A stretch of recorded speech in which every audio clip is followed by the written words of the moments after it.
Nah ini kan Pak, ini kan anu Pak rata kan, rata kan.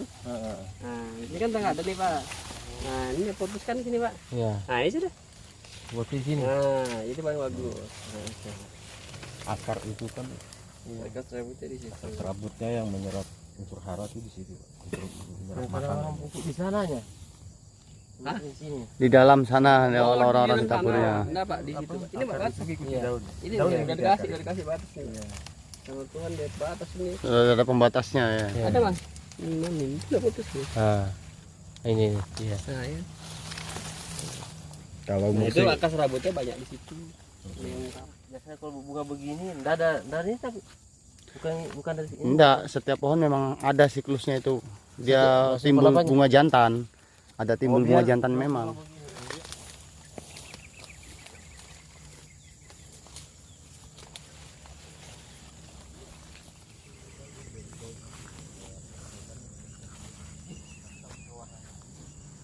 Habis pelepahnya enggak disisakan. Cuma mahal ya. Iya. 80. Kalau dia itu ambil sampai sini 160 bilangnya. Kalau aku ini 100. Mahal Pak ini. Satu ini 160. Malaysia. Kan di anak usaha taninya lumayan tinggi Pak. Ini paling bagus di pocket karena dia mudah hilang. Kalau Bapak tabur banyak ruginya. Tapi ini kalau Bapak lihat gini Pak, pupuk itu kan yang dibutuhkan dalam jumlah besar itu kan 3 Pak. Nitrogen, fosfat, dan kalium. Ini unsur hara makro yang kemudian dibutuhkan dalam jumlah besar di kelapa sawit. Nah kemudian pupuk itu karena untuk kelapa sawit berarti kita memerlukan jenis pupuk yang kemudian mampu menyediakan unsur hara dalam waktu yang lama atau kita sebut dengan istilahnya slow release. Ibaratnya gini Pak, kita mupuk, habis kita mupuk kan kadang ada yang 3 bulan, ada yang 6 bulan. Nah selama 3 bulan itu pupuk itu masih tersedia. Akibatnya makanan itu masih tersedia gitu. Jadi kalau kita mau makan, misalnya kita mau beli sesuatu, kita punya kulkas lah, punya cadangan. Kita masukin makanan. Setiap setiap makan baru kita masak. Ya sedikit-sedikit ada slow release. Nah slow release itu ada di kemudian pupuk-pupuk yang kemudian NPK yang makro, dan untuk kelapa sawit itu dia dibedakan jenis-jenisnya, ada komposisinya 12 12 17 2 13 6 27. Nah, kalau untuk seperti Bapak ini yang sawit masih usia tanaman menghasilkan ini yang sependek ini, itu dia rekomendasi kalau dari kami itu yang menggunakan dosis 12 12 17 2. Fungsinya untuk apa? Agar nanti ketika pertumbuhan tanaman Bapak ini batangnya tidak mengecil. Nanti kalau Bapak pernah menemukan nanti batang itu bisa mengecil. Kalau udah mengecil buahnya nggak mau besar. Nah, ada memang kulit itu tambah kecil. Nah, Lama-lama itu. buahnya kayak tambahan. Buah kecil. Nah, Iya. itu bisa diperbaiki Pak. Tapi lama. Memperbaikinya pakai apa? Memperbaikinya dengan menggunakan pupuk fosfat. Takarannya paling 0,7 sampai 1 kilo per pokok.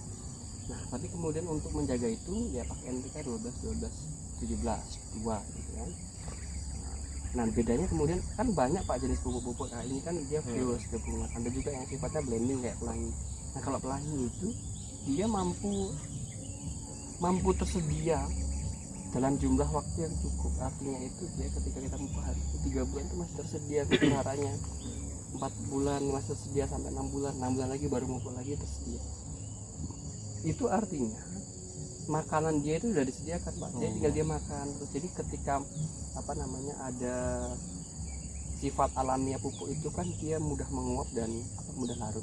Nah dia itu dengan sifat yang slow release dan blending itu dia mampu menahan laju itu Pak. Jadi ketika ada hujan deras ya dia tidak mudah hilang. Jadi banyak ketika mupuk 6 bulan berikutnya atau 4 bulan berikutnya itu masih ada ketersediaan makanannya gitu. Kita yakin lah Pak, di sini ada beberapa orang yang rutin, ada juga kemudian yang masih nggak rutin pupuknya kan. Ya itu. Kemudian ketika sudah melakukan pemupukan dengan benar, nah, terus berapa lama sih Pak efektivitas atau berapa lama sih kita bisa melihat hasil dari pemupukan itu? Kalau kita lama kemudian tidak melakukan pemupukan, baru kita melakukan pemupukan yang tepat ibaratnya gitu, itu lama Pak prosesnya, bisa sampai dengan setahun dulu untuk bisa kita melihat hasilnya. Jadi ketika udah pupuk sekali 2 kali baru pindah ke produk lain yang produknya abal-abal, udah ada hasil. Nggak kayak gitu tuh Pak. Iya. Nah, jadi kita melihatnya rutin di setahun udah ada hasilnya. Terus melihatnya paling awal tuh Pak, rotasi buahnya Pak. Nah, rotasi buah kayak gini. Ini kan udah tiba-tiba ini habis lah, ini buat terakhir Pak. Iya. Sekali lagi nih buat pakai, nggak akan ada besar nih Pak. Nanti akan menunggu lagi 6 bulan lagi. Ini kalau begini harus pupuk. Pokoknya kan Nggak, ini tetap nanti sampai akhir buah yang terakhir ini akan tetap kecil buah ini Pak. Ini akan buah tetap yang kecil sampai begini Pak. Nanti kan nanti ini hilang satu pusingan Pak. Iya. Nanti akan dia muncul lagi kan nyamannya. Nah ketika udah muncul tahun 2 itu ya persiapan untuk dia muncul, berarti kita harus memupuk itu tadi. Mupuknya itu ibaratnya apa gimana ya? Terjadwal, terutin dalam setahun. Kalau menggunakan pelangi ya 2 kali setahun itu cukup. Misalnya dosisnya berapa gitu kan, misalnya dosisnya misalnya usia segini itu bisa menggunakan dosis 2 kilo. Nah 2 kilo itu per 6 bulan. Kalau mau dibuat 3 bulan nggak apa-apa, sekilo. Nah, tergantung kita punya kosnya berapa, kan memudahkan kita. Terus kemudian kalau kita udah punya uang, tapi kita belinya cuman bisa 2 karung. Nah 2 karung itu kalau 2 kilo berarti kan cuma dapat 50 pokok Pak. Udah 50 pokok saja dulu, 50 pokok saja. Jadi kita bisa maksimalkan, yang lainnya nanti kita tunggu ya. Nah tapi dengan kondisi tanah yang sekarang dan kemudian musim yang banyak panasnya sekarang, orang biasa sebut dengan El Nino sebagainya, ini tanaman kita tanah kita ini banyak keringnya Pak. Jadi pupuk paling bagus itu memupuknya dengan menggunakan sistem. Nah nanti Bapak kalau memupuk kan di yang paling bagus Pak, ya kita bilang itu mengenai tanam. Halo? Sehingga agar efisiensinya lebih banyak Pak. Ya, jadi masuk ke tanah lebih banyak. Tapi memang biaya untuk memupuknya itu juga lumayan tinggi. Tapi kalau memang mau ditebar, bisa ditebar dengan kondisi seperti ini.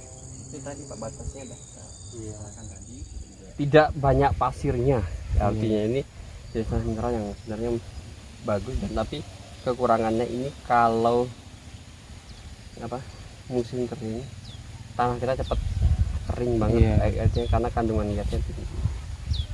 Nah kemudian dari hasil ini kita akan melihat Pak, yang pertama itu adalah keasaman tanahnya. Keasaman tanahnya itu di sini agak asam Pak. Nah ini di sini tanahnya sebenarnya memang normal-normal aja bagi tanah di sini. Udah Kalimantan. Tanah Kalimantan ya gini gitu Pak. Dan kondisi yang jenis tanahnya menyala seperti ini.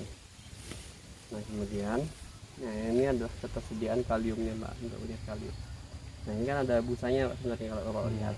Busa, kabutnya. Nah, dengan adanya kabut ini menunjukkan ketersediaan unsur kalium yang di dalam tanah itu posisinya sedang. Nah begitu yang kita lihat ini adalah bahan organik Pak. Bahan organik ini dilihat dari kemudian munculnya tanda-tanda berupa ketinggian busa.